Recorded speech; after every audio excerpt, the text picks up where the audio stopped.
people were drunk and they were very provocative. One of them asked me in Nyankole how I could end up marrying a traitor of Uganda as if I never saw Nyankole to marry. Yesterday, the group that came to raid our home was a different group.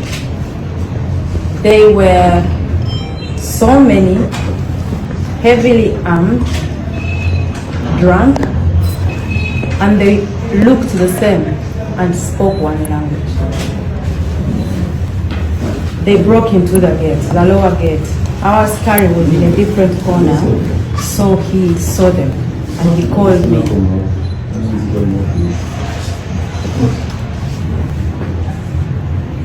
Our askari saw them and called me. I had already gone to bed. I was just preparing to read like one page of my book and sleep.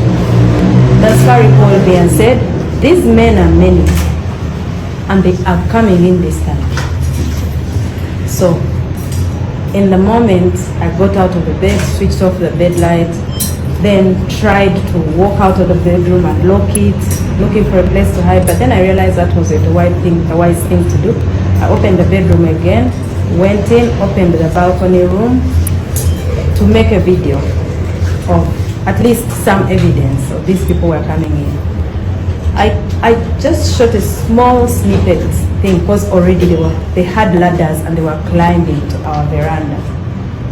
So when I shot that, I locked the veranda door again, went in, sent the video to our son Solomon, and I asked him to let people know that we were under attack. Then I called our other son, who is also my brother-in-law, Dax, and I told him, it's finished, these people are coming in definitely.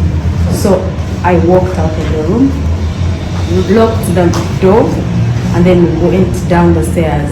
When I reached the stairs and looked in the window, there was this big group of men. Every window had like 10 men in it.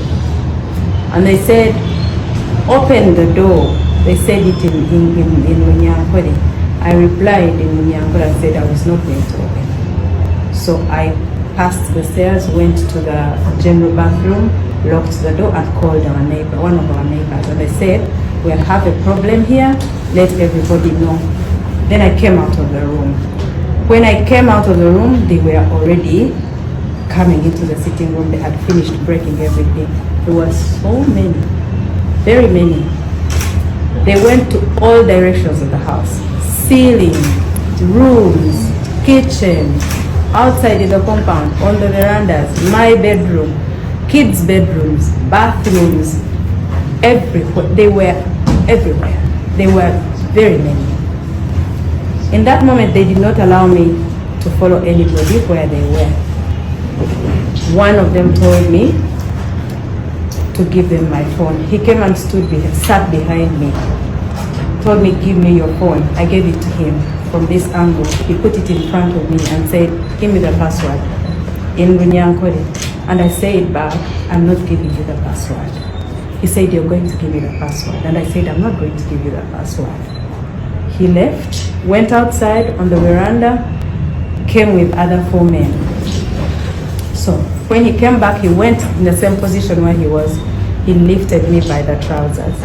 I was wearing 90 trousers and a shirt. He lifted me by the trousers, lifted me up, and then the one who was standing in front of me strangled me by the neck from the front. And then he told me, "Give me the password." And I told him in his face, "I will not give you the password." The one who was behind here pulled my shirt. So now I was between 2 men. One was strangling me and one was pulling my shirt from there. And you know how the button chokes you here? So the button was choking me. I kicked the man who was in front of me. And when I kicked him in someplace very hurtful, and he walked away, then this one pulled me and all the buttons broke. Then he stayed with the shirt in his hands. So I walked across the room naked. Now, in that room, there were so many men. Some of them just shied away and looked to the side. Some of them kept looking, and there was one sober one.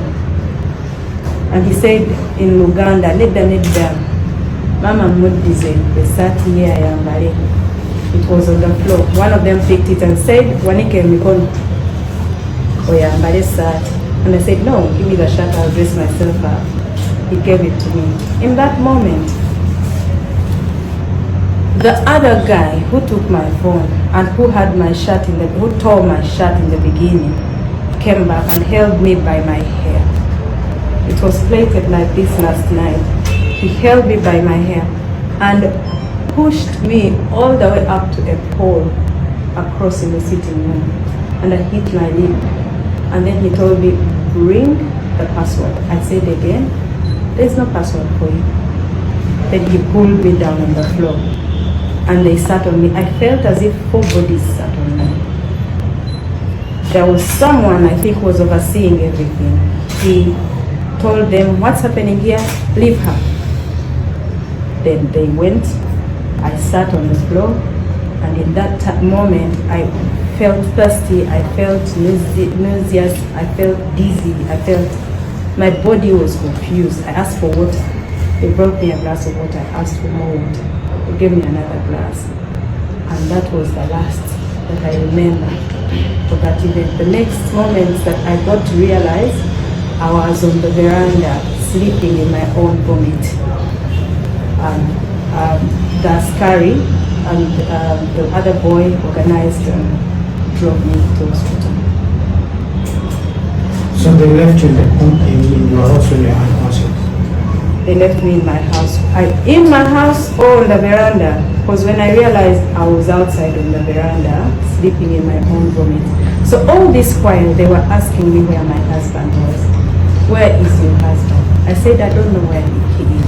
They asked me, did you think you would bring your brother here to run on Kampala MP and win? That's not how you come and conquer it. I don't have a brother that ran for any position. They kept asking the askari, where are the children? They beat him. Beat him here on the face. He has another cut on the head. They asked him where the children. He said he didn't know. They asked him where the basement was. Where is the basement?